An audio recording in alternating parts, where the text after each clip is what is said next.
할렐루야. 오늘은 나를 따르라 라는 제목으로 주님의 은혜를 나누겠습니다.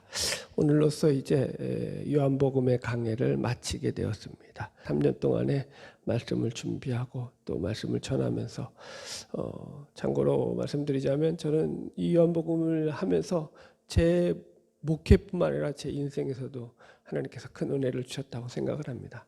이 말씀이 아니었으면 순간순간 넘어질 것들이 많았는데 이 말씀이 나를 일으키고 세웠다라고 스스로에게도 신앙 고백으로 할 수 있을 만큼 이 말씀이 저에게 큰 은혜가 되었다라는 것을 이 자리를 빌어서 먼저 하나님 앞에 감사하며 고백을 합니다. 자, 오늘 본문의 내용은 이제 요한복음의 결론에 해당하는 부분으로 요한복음을 강의하면서도 중간중간에 몇 번 다뤄드렸기 때문에 그렇게 생소한 내용은 아닙니다. 제가 요한복음을 강의하면서 요한복음에 대해서 여러 번 말씀드렸지만 이 요한복음의 마무리가 다른 공간 복음서들과는 다르게 그렇게 거창한 목표나 결론을 짓고 있지 않다라고 말씀드렸어요. 예를 들어서 마태복음에 가면은 예수님의 지상 명령으로, 그죠? 그 마태복음이 끝나죠. 한번 확인해 볼까요? 본문 접어놓고 마태복음 28장 가볼게요. 마태복음 28장 18절을 가봅시다. 같이 읽읍시다. 마태복음 28장 18절로 20절 시작. 예수께서 나와야 말씀하여 이르시되 하늘과 땅의 모든 권세를 내게 주셨으니 그러므로 너희는 가서 모든 민족을 제자로 삼아 아버지와 아들과 성령의 이름으로 세례를 베풀고 내가 너희에게 분부한 모든 것을 가르쳐 지키게 하라. 볼지어다 내가 세상 끝날까지 너희와 항상 함께 있으리라 하시니라. 아멘. 그러니까 예수님이 지상 대명령을 제자들에게 주시면서 하늘과 땅의 모든 권세를 하나님께서 내게 주셨으니 그러므로 너희는 가서 모든 민족으로 제자를 삼아 아버지와 아들과 성령의 이름으로 세례를 베풀고 내가 너에게 분부한 모든 것을 가르쳐 지키게 하라라는 아주 어떻게 보면 좀 거창한 그런 결말을 내고 있습니다. 그래서 어느 목사님은 이 표현을 마치 전쟁을 위해서 함대가 발진하고 비행기가 출격하고 육군 정예 부대가 행진곡에 맞추어 진군하는 그런 분위기의 말씀이다 라고까지 설명을 해요. 마태복음의 끝이, 그죠? 자, 마가복음의 끝은 어떻게 되나 확인해 볼까요? 마가복음 16장 가보세요. 마가복음 16장 15절로 18절까지 읽읍시다. 같이 볼까요? 마가복음 16장 15절로 18절 시작. 또 이르시되 너희는 온 천하에 다니며 만민에게 복음을 전파하라. 믿고 세례를 받은 사람은 구원을 얻을 것이요 믿지 않는 사람은 정죄를 받으리라. 믿는 자들에게는 이런 표적이 따르리니 곧 그들이 내 이름으로 귀신을 쫓아내며 새 방언을 말하며 뱀을 집어올리며 무슨 독을 마실지라도 해를 받지 아니하며 병든 사람에게 손을 얹은 즉 나으니라 하시더라. 그죠? 그래서 마가복음의 끝도 예수님께서 제자들에게 만민에게 너희들 복음을 전파하라 라고 하시면서 복음 전파의 명령과 함께 복음 전도자가 가지게 되는 놀라운 능력들, 그죠? 신적인 능력이죠. 기사와 표적 이런 내용들을 잔뜩 실어놓으면서 그들에게 힘과 용기를 넣어주는 것으로 결말을 하고 있습니다. 그나마 이제 누가복음은 이게 역사적 서술을 좀 강조하다 보니까 예수님의 부활 후에 약속하신 능력이 위로부터 내려올 것이다. 그래서 너희들은 이성에 머물러 있어야 한다라고 해서 이게 사도행전으로 넘어가기 전에 그 역사적 진술을 그런 객관식으로 진술하기 때문에 그나마 좀 덜해요. 그래도 여기서도 이런 색깔들은 나와요. 확인합시다. 누가복음 24장 49절. 누가복음 24장 49절. 로 53절 말씀까지 봅시다. 누가복음 24장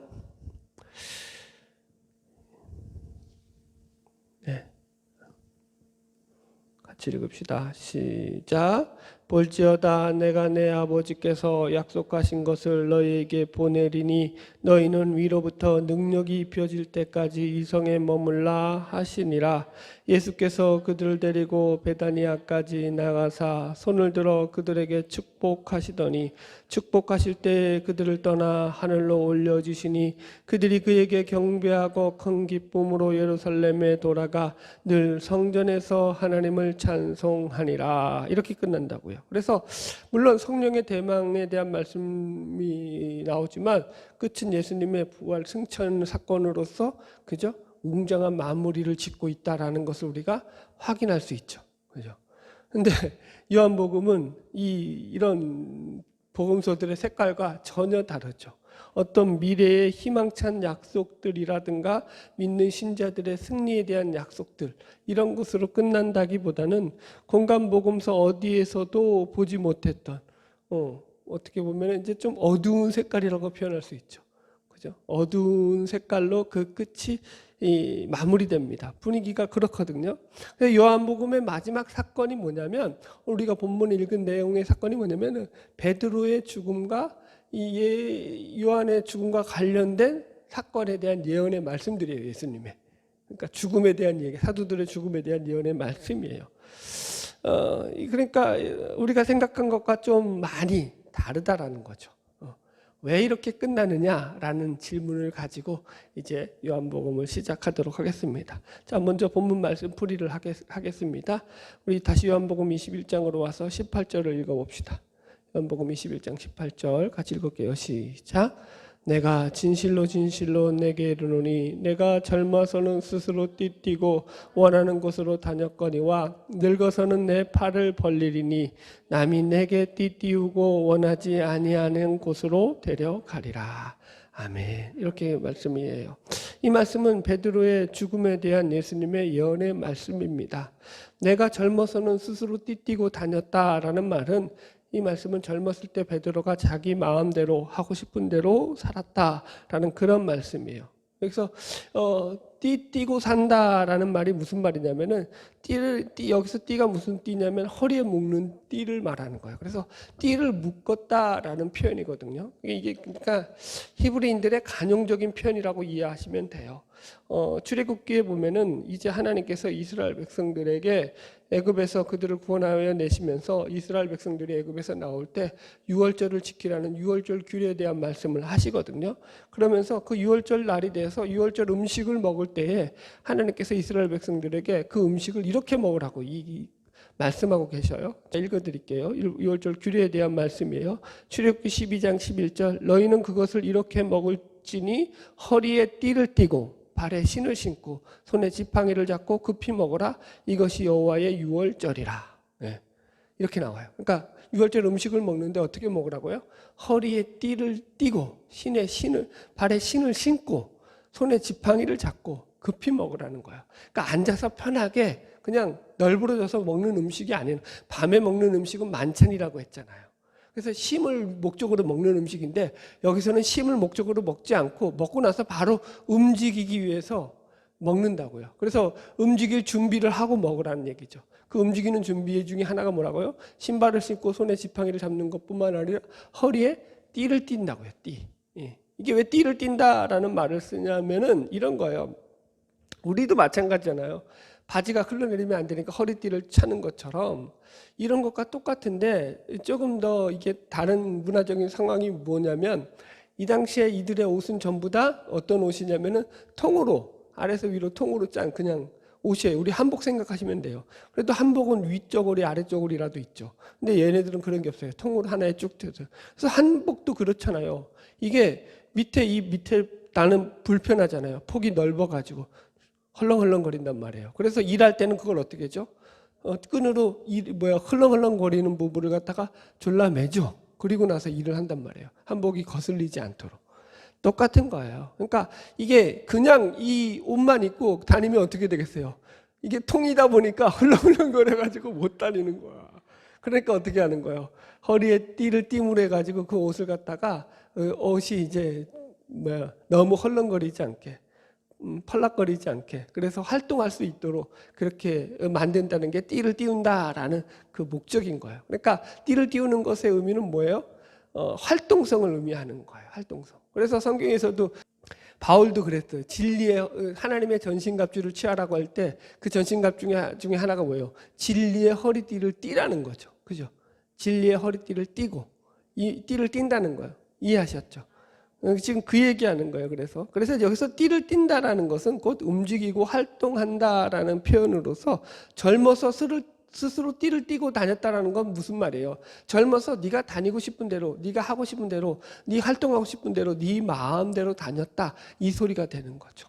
그런데 자, 늙어서는, 젊어서는 스스로 띠띠고 원하는 곳으로 다녔거니와, 다시 18절 보면은 늙어서는 내 팔을 벌리리니 남이 내게 띠띠우고 원하지 아니하는 곳으로 데려가리라, 이렇게 나와요.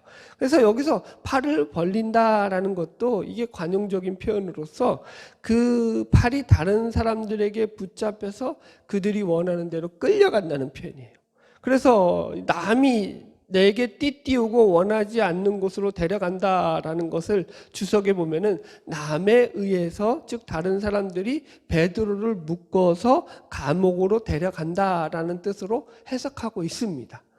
예, 이해하시겠죠? 그래서 초기 교부들은 이 말을 가지고 베드로가 십자가 형벌을 당할 것에 대한 예언의 말씀이다라고 해석하기도 했습니다.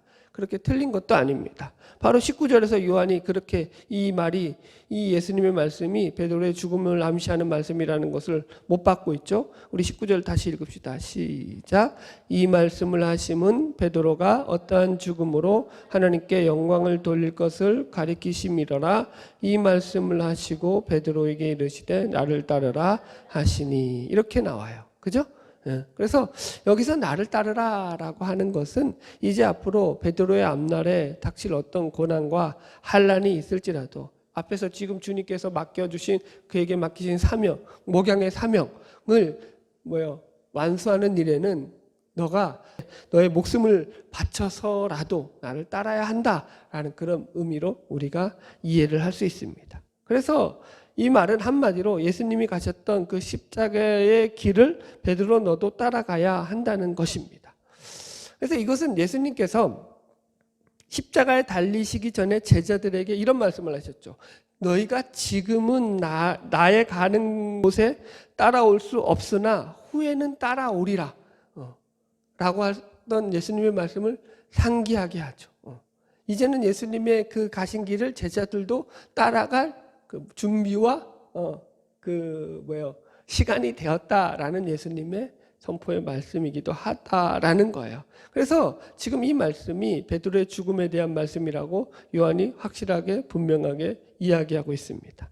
그래서 우리는 여튼 이 말씀들을 통해서 앞으로의 베드로의 그 인생이 평탄치만은 않을 것이다 라는 것을 우리가 예상할 수 있습니다. 그렇게 밝은 색깔이 아니라는 거죠. 자, 그 뒤에 말씀에 대한 적용은 제가 이제 조금 뒤에 결론적인 부분에서 다루기로 하고요. 계속해서 본문 풀이로서 요한의 죽음과 관련된 베드로의 질문과 예수님의 대답을 살펴보도록 하겠습니다. 자, 20절 말씀 계속 읽겠습니다. 시작.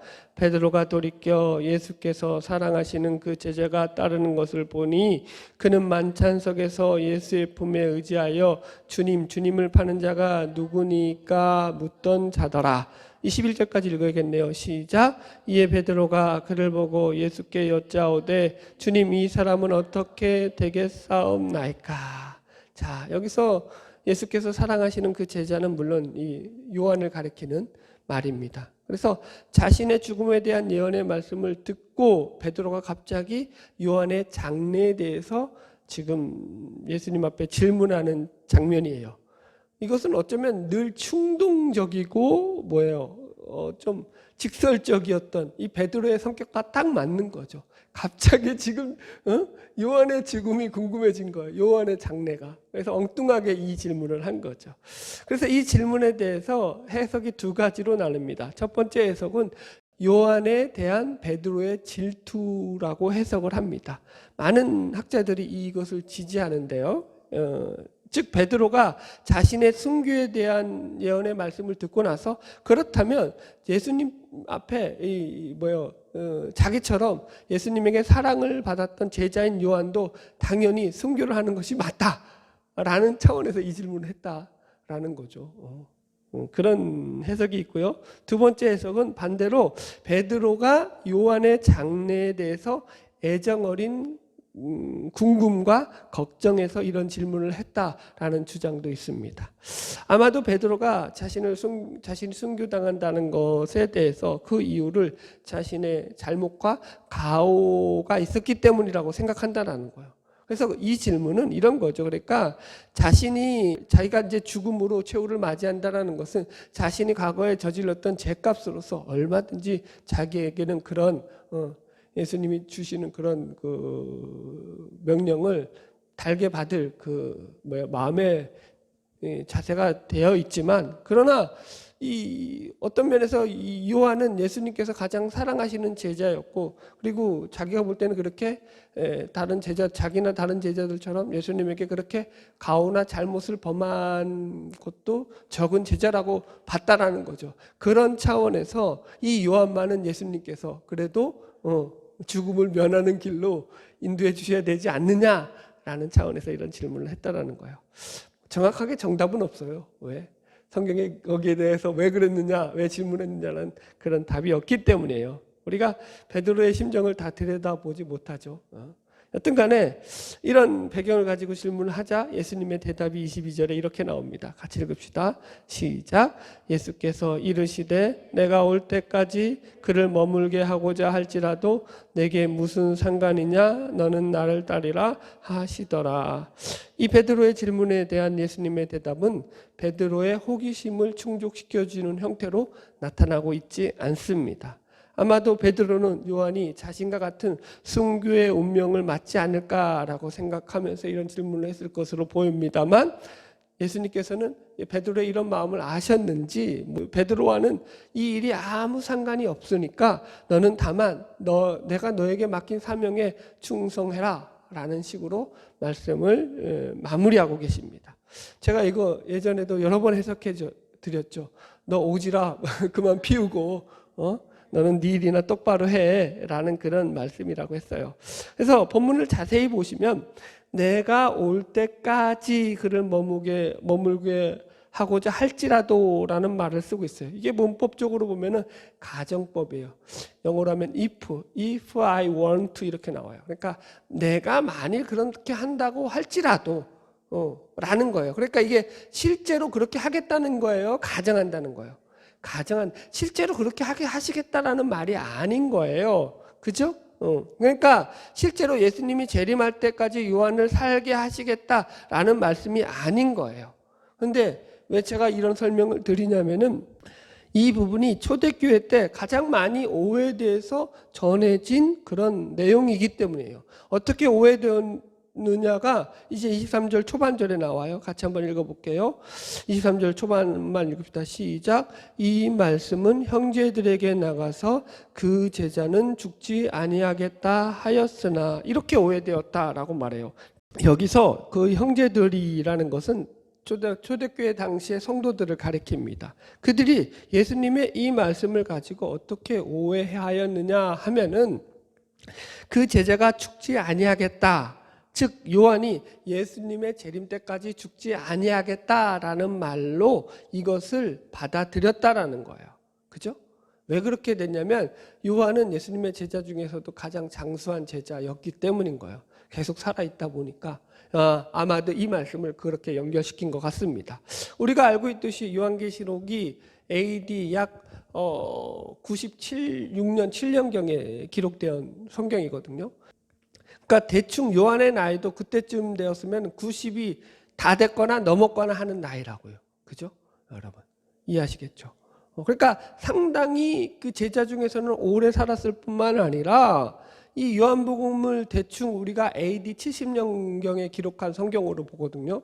그러니까 그때까지도 요한이 정정했던 것을 우리가 볼 때에 그 초대교회 안에서 이 예수님의 말씀을 가리켜서 예수님의 재림 때까지 사도 요한은 살아계실 거야 라는 말씀으로 충분히 오해할 수 있는 말씀이 되었다라는 거예요. 그래서 심지어 이때 어떤 오해까지 생겼냐면은 이 뒤로 이 300년이 흐른 어거스틴 시절에 이 전설적인 이야기가 계속적으로 전승되어져 가지고 요한의 무덤이 있는 에베소의 지역에 요한의 무덤이 있었는데 이 요한의 무덤을 보면서 사람들이 어떻게 생각하냐면은 요한의 무덤에서 흙이 덮여져 있는데도 불구하고 흙이 가끔씩 들썩들썩한다. 요한이 살아있어가지고 그렇게까지 전설적인 전승으로 내려왔다라는 거예요. 얼마나 이게 그러니까 사실은 신비적인 거죠. 미스틱이죠. 이게 기독교 신앙에 참 심각한 문제를 유발할 수 있다는 걸 우리가 늘 상기하고 있어야 돼요. 그래서 요한은 지금 이 본문의 기록을 통해서 예수님의 말씀의 본 뜻을 명확하게 하고 있는 거죠. 이것이 재림 때까지 그러니까 자기가 죽지 않겠다 그 말이 아니라 계속 읽어봅시다. 23절 다시 읽읍시다. 시작. 이 말씀은 형제들에게 나가서 그 죄는 죽지 않겠다 하였으나 이 말씀은 그가 죽지 않겠다 하신 것이 아니라 내가 올 때까지 그를 머물게 하고자 할지라도 내게 무슨 상관이냐 하신 것이더라. 그러니까 이 말씀의 요질은 그러니까 요한이 예수님께서 재림하실 때까지 살아 있을 것이다 라는 것이 핵심이 아니라 요지가 아니라 이 요한의 죽음과 베드로의 죽음은 너희들은 전혀 별개의 죽음을 맞이할 것으로 서로 전혀 상관이 없는 그런 각자의 삶을 살 것이라는 것이 핵심이라는 것으로서 너와 상관이 없다라는 것을 강조하기 위해서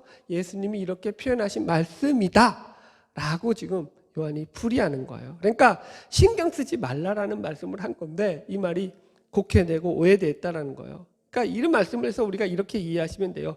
베드로 너의 인생은 너의 인생을 살고 요한의 인생은 요한의 인생을 살아갈 것이다. 각자의 인생은 하나님께서 이끄시는 목적대로 살아갈 것이고 그래서 그 각자의 인생을 통해서 하나님의 역사와 섭리가 펼쳐질 것이지 그 인생과 네 인생이 상관이 되어서 걔가 죽으면 나도 죽어야 되고 내가 죽으면 걔도 죽어야 되는 그런 인생은 아니라는 거야. 그렇게 엮지 말라라는 그런 말씀인 것입니다. 여튼 그래서 우리는 지금까지 본문의 내용을 가지고 베드로의 죽음과 요한의 죽음에 관련된 말씀들을 살펴보았습니다. 그래서 제가 앞에서도 질문 드렸듯이 이 본문을 통해서 우리는 이런 질문을 던져야 되는 거죠. 왜 요한은 다른 공간 복음서들과 다르게 이렇게 좀 어두운 결론을 짓고 있느냐라는 거예요.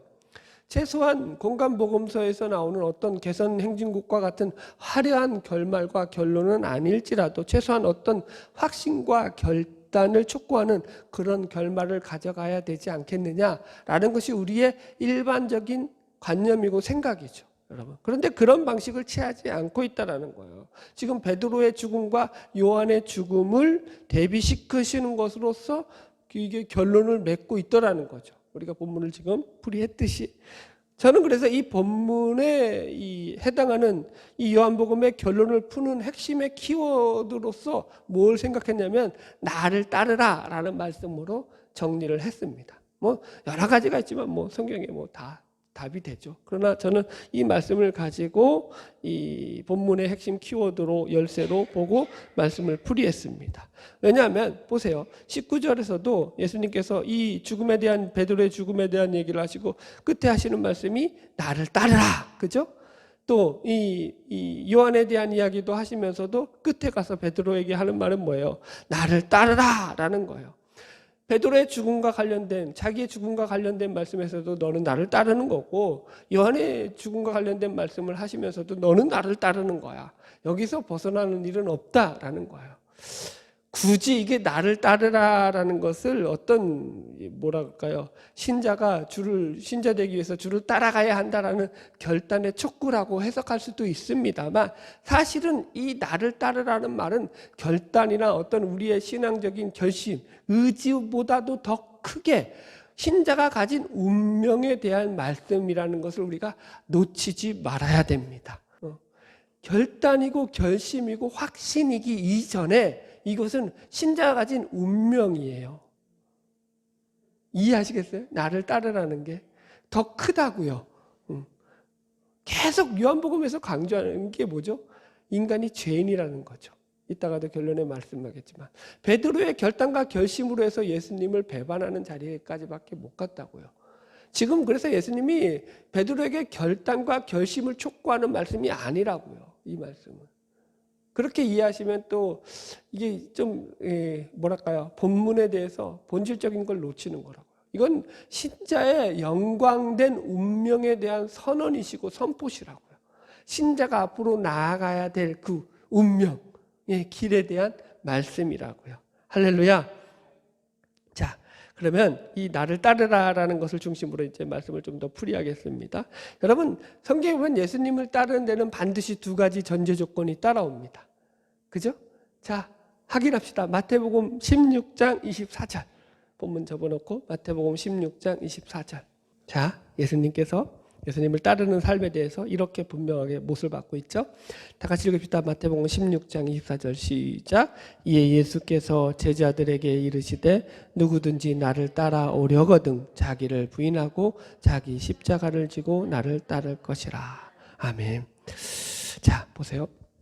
예수님을 따르는 삶이라는 것은 첫 번째가 뭐라고요? 자기를 부인하고 자기 십자가를 지고 예수님을 쫓는 것이다. 두 가지라는 분명한 전제 조건을 가지고 예수님이 나를 따라라 라고 지금 말씀하고 있습니다. 하나하나씩 살펴봅시다. 그럼 자기를 부인하는 게 뭐죠? 자기를 부인한다라는 것, 셀프 디나이얼 이렇게 말을 쓰는데, 이것은 그러니까 정확하게 하나님을 알기 전에 제약된 자신의 옛 죄성이죠. 본성이죠. 하나님을 알기 전에 제약된 본성, 제약된 자아의 모습, 하나님을 외면하며 하나님을 떠나 살며 자기 마음대로 살려고 했던 제약된 옛 성품의 자아를 죽이는 거예요. 이게 자기 부인이에요. 그냥 자아를 죽인다 이렇게 해석하는데 그건 틀린 해석이에요. 새로워진 자아는 날마다 주를 향해 나가고 있죠. 그죠? 옛 자아, 옛 성품, 제약된 자아를 죽이는 거예요. 여기서 죽이는 게. 이 자기를 부정하는 게. 그래서 이 문제의 본질은 뭐냐면 삶의 주인이 누구냐인가에 대한 문제라고요. 그러니까 자기 부인이라는 것은 더 이상 삶의 주인이, 자신의 삶의 주인이 자기가 아니라 하나님이신 거예요. 예수 그리스도는 거예요. 그래서 우리가 이 사형리에서도 삶의 주인의 자리에, 구원자의 자리에 중심에, 마음의 중심에 누구를 모시는 거예요? 예수님을 모시는 것으로 구원이라는 것을 설명하고 있잖아요. 그죠? 그래서 이것은 자기 부인이라는 것이 더 이상 이게 자기가 죄인됨을 깨달아서 더 이상 이제는 자기 힘과 자기 의지와 자기의 어떤 그 수단과 방법만을 가지고 살지 않는다라는 거예요. 그래서 삶의 내용과 방법과 원리와 목적에 있어서 그 모든 것들이 자기의 영광을 구하고 자기의 개인적인 이익이나 성공을 이루는 것에 목적하지 않고 하나님 나라와 그의 뜻을 이루는 것으로 자신의 삶을 맞추는 것이 바로 자기 부정이에요. 멋있죠? 여러분? 다르다고요. 그러니까 삶의 목적이 달라진다고요. 목적만 다른 게 아니라 내용도 다르고 수단도 다르고 방법도 다르고 다 다르죠. 여러분. 그래서 그 나라가 그러니까 그 삶 자체가 하나님의 뜻과 하나님의 말씀을 이루기 위해서 살아가는 삶이 된다라는 거예요. 이게 예수를 따르는 삶이죠. 할렐루야. 두 번째, 자기 십자가를 진다라는 것은 무슨 말이냐면 똑같은 말인데 조금 더 이게 의미적으로 생각하자면 자기 십자가라는 것은 하나님 나라를 이루기 위한 하나님의 뜻과 방식으로 삶을 선택해서 살아간다라는 거예요.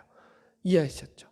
둘 다 하나님 나라를 이룬다는 목적에서는 같지만 그 방식에서 첫 번째는 자기 부정, 옛 자의 잿된 성품을 쫓아가지 않는 것 으로서 이게 부정적인 차원에서의 설명이라면 자기 십자가라는 것은 그러니까 예수 그리스도께서 십자가를 지심으로 우리를 죄에서 구원하시고 우리의 구세주가 되셨던 것처럼 그 나라를 이루는 방법으로서 적극적으로 십자가를 쫓아가는 삶으로서 십자가를 지고 가는 삶으로서 살아가는 것을 지금 자기 십자가를 진다라고 말하는 거예요. 그래서 옛 언약은 율법으로 말미암아, 그죠?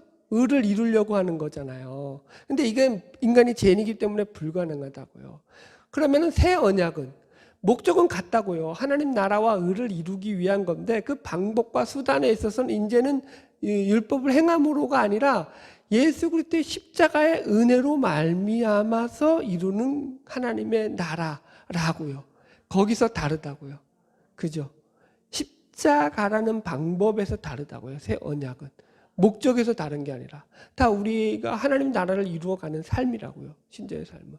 그 방법이 십자가를 붙잡으라는 거예요. 이게 적극적이라고요. 자기 부인보다. 그래서 자기 십자가를 진다라는 것은 그 말이 가진 표현처럼 십자가가 가지는 고난과 고통이 따라옵니다만 그 안에서 하나님께서 허락하신 우리에게 주시는 영광된 그 놀라운 그 뭐라 할까요? 생명과 은혜와 진리와 사랑과 풍성함과 그 영광이 그 속에 자리 잡고 있는 것을 믿으시기 바랍니다.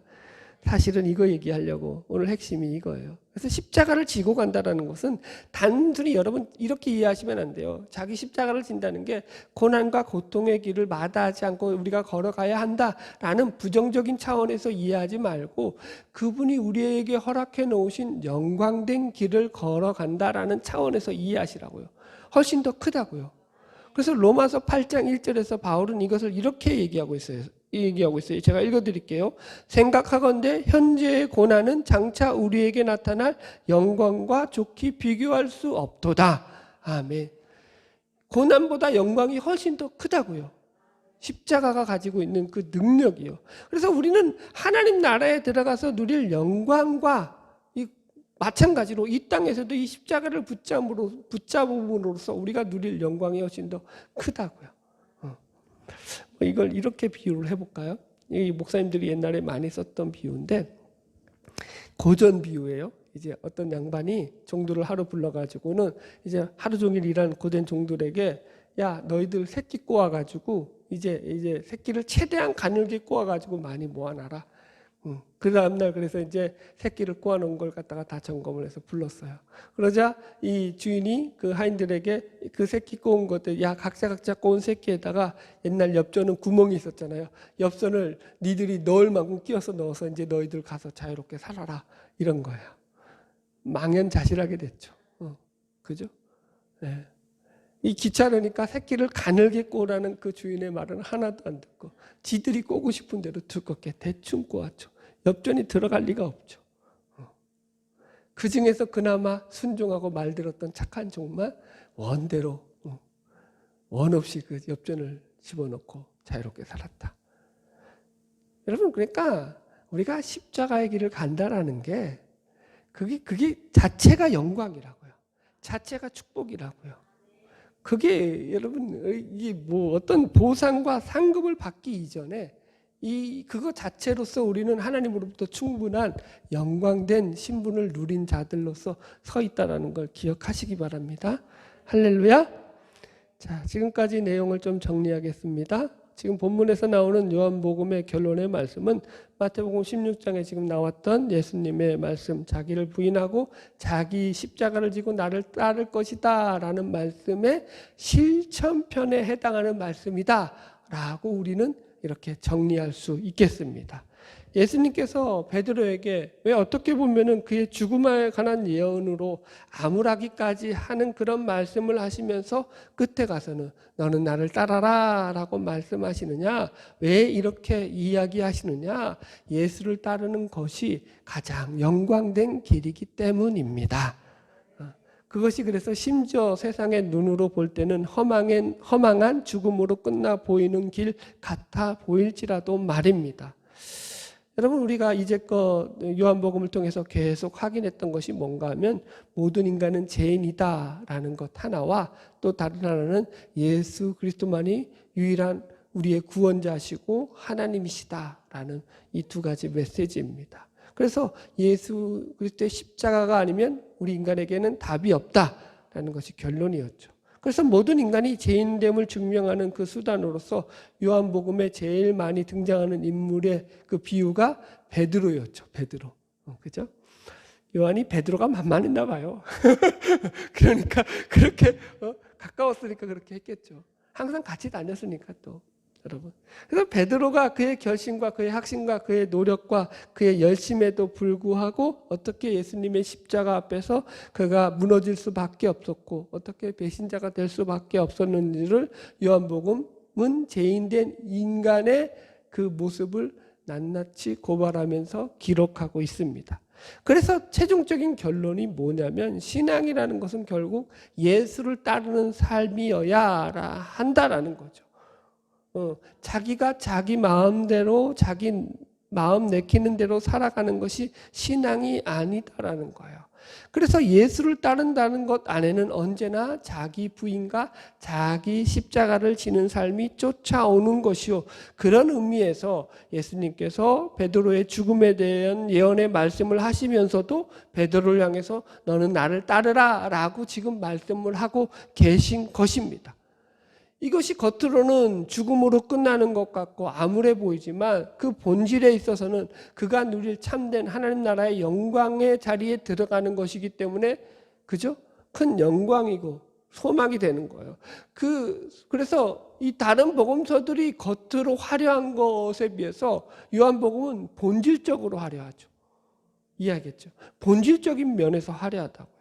자, 결론의 말씀을 읽고 말씀 정리합시다. 요한복음 21장 24절로 25절. 요한복음 21장 24절로 25절. 같이 읽읍시다. 시작. 이 일들을 증언하고 이 일들을 기록한 제자가 이 사람이라. 우리는 그의 증언이 참된 줄 아노라. 예수께서 행하신 일이 이외에도 많으니 만일 낱낱이 기록된다면 이 세상이라도 이 기록된 책을 두기에 부족할 줄 아니라. 할렐루야. 이렇게 끝을 맺고 있습니다. 이 일을 기록한 제자가 이 사람이라. 이 사람은 바로 베드로가 예수님에게 그의 죽음을 물어보았던 제자고 예수님이 가장 사랑하시는 제자였던 사도 요한을 가리킵니다. 그러면서 요한은 이 모든 기록을 마치면서 지금 이 글을 쓰고 있는 사람이 요한 자기 자신임을 분명하게 밝히고 있습니다. 그래서 이제 오늘로서 요한복음의 말씀을 마치게 되었습니다. 그래서 요한복음의 결론에 있어서도 제자들의 어떤 부족하고 못난 모습으로 우리는 요한복음이 끝을 맺고 있는 것을 확인할 수 있습니다. 그래서 우리는 요한복음을 통해서 성경이 얼마나 인간이 죄인이고 죄에 빠져 헤매어서 나오지 못하며 그 죄의 심각성을 모르고 살아가는지를 확인했습니다. 그래서 이 죄인된 인간에게 길이요 생명이요 진리 되신 예수 그리스도를 붙잡지 않는 한 답이 없음을 요한복음은 우리에게 다시 한번 알려주고 있습니다. 그런 차원에서 요한복음은 다른 공간 복음서들과는 다르게 그끝이 사도의 죽음에 대한 예언의 말씀으로 끝을 맺습니다. 그래서 겉으로 볼 때는 우리가 생각하는 것과는 사뭇 다른 분위기의 결말을 맺고 있는 것 같습니다만 사실은 이것이야말로 요한복음이 다른 복음서가 가지지 못하고 있는 가장 큰 강점이라고 우리는 바라볼 수 있습니다. 그게 뭐죠? 생명과 진리에 관한 말씀이죠. 이런 거예요. 여기서 그래서 이 24절의 결론에 보면은 요한이 하는 신앙 고백이 나오죠. 이 일을 증언하고 이 일을 기록한 제자가 이 사람이라 우리는 그의 증언이 참된 줄 아노라. 이 증언이 어떻다고요? 참이라는 거예요. 진리라는 거예요. 이것으로 결론을 맺고 있습니다. 여러분, 그래서 진리를 선포하는 것 그 자체가 진리가 가진 그 힘을 발휘하는 것이기 때문에 여기에는 어떤 포장이나 장식을 더 드리지 않았다라는 표현이에요. 오히려 그 포장과 그 장식이 진리를 훼손할 위험이 있기 때문이라는 거죠. 진리가 그렇죠. 이 말씀을 조금 더 고급한 용어로 해석하자면 메시지를 미디어로 포장하지 않았다 이 얘기예요. 오늘은 미디어로 메시지를 포장하는 시대가 되었죠. 지금 진리는요, 그 진리가 가진 힘이 있다라는 것을 요한이 지금 드러내고 있는 거라고요. 이게 요한복음의 결론이라고요.